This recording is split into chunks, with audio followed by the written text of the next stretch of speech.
Hello and welcome to the first part of my series exploring case studies within reality of hypergamy and gynocentrism.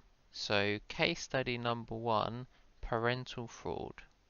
So parental fraud is when a woman knowingly has a child with someone else yet relies on another man's provision.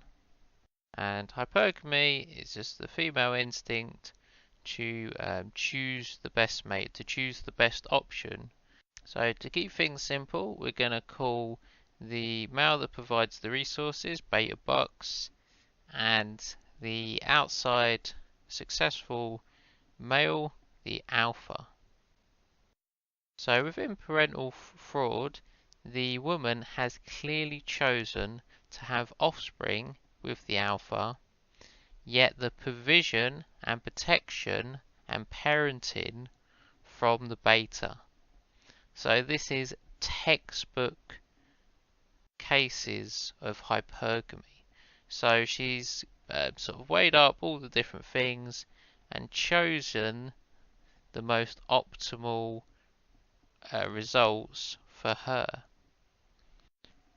I also quickly add that if the alpha was so sort of good at parenting and providing resources, then why did they not simply jump ship and move in with the alpha?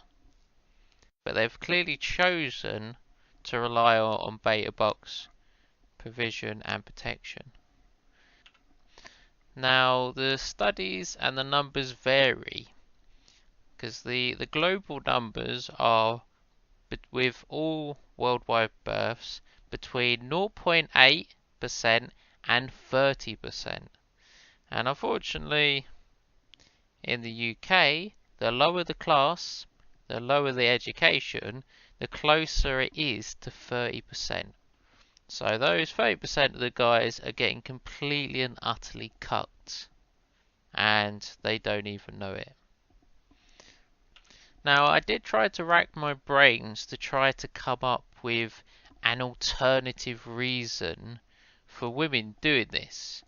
Now, if I'm honest, I can only come up with one alternative explanation for hypergamy, and that is just unadulterated, unfiltered evilness. So they're the only two options I can come up with. So for example, hypergamy, the woman has chosen the most optimal relationship between the pool of available men, relying on the alpha's offspring and the beta buck's money. Or the alternate option is the woman is evil and she gets sick satisfaction knowing that she's cucked a man and that she lies to the person and the child on a daily basis. And my imagination isn't vast, so I honestly can't come up with a third option of why you would do that. Now, you can't use the "it's an accident," as I always take great issue with accidentally getting pregnant. If they accidentally got pregnant to the alpha, then why wouldn't they just have an abortion? But they knowingly, purposely have the child and knowingly, purposely commit parental fraud. Now, the other issue with parental fraud is, in my opinion, it's a high-risk strategy. And that is because it's extremely short-term. Because, to use the more extreme example, just to paint the picture obviously, is when the child grows up, let's say the mother's white, the beta's white, and the alpha's black, it's going to be a little bit obvious if the child isn't white. Now, you could obviously you could use the same with hair color, figure, intellect, traits, characteristics, because obviously you're going to know if it doesn't resemble the the beta bucks in any single way, you've probably been cucked. Now, the trouble with that is, years ago, it was kind of very hard to prove, especially if it looks similar to you. But I think all animals, to a certain extent, you kind of know your own blood, you kind of know your own family. Now, obviously, the issue will be for the father and the child is if they've been growing up for 10, 15, 20, a whole lifetime within that parental relationship, it's already built up.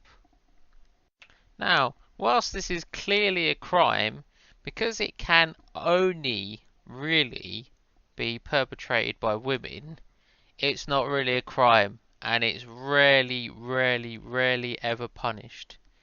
Even though women have been receiving the protection and provision of men for millennia. And I really apologise, I couldn't find the exact law. I swear I was reading about the English Navy where they had a law that if you went to sea and within a 4-year period of sort of going to sea and coming back, if the woman was pregnant and had someone else's kid, the law was that it was still classed as your child and you'd need to provide protection for it. So basically the government was enforcing getting cucked. Now we have DNA tests. However, in some states in America, I think it was New York, I'll try and look up the studies and the cases, men have been asked to pay child support, so they said, fine, let's have a DNA test. They've had a DNA test and it's turned out they're not the fathers, and the government have said, for the best interest of the child, you need to pay child support from someone else's child. The trouble with these examples is they're beyond the pale. They're not accidental. There's no misunderstanding. We have evidence that someone isn't the father, and the government doesn't care that you've been cucked. They just want to reduce their child support payments, and they just find the nearest man who's tangentially related and just get them to pay for it. I will also mention the possible psychological effects of getting cucked. So obviously getting cucked will be sort of a huge betrayal to the man with varying levels of degrees of issue. However, it can be extremely devastating to the child because they technically lose their sort of father, because obviously that isn't their biological father. Now, while they might sort of accept them as their father, by definition, their mother is a lying, cheating whore.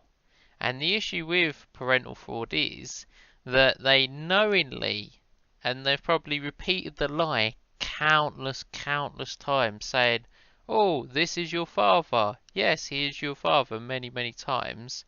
So that then may impact their relationship with sort of women and possibly all relationships.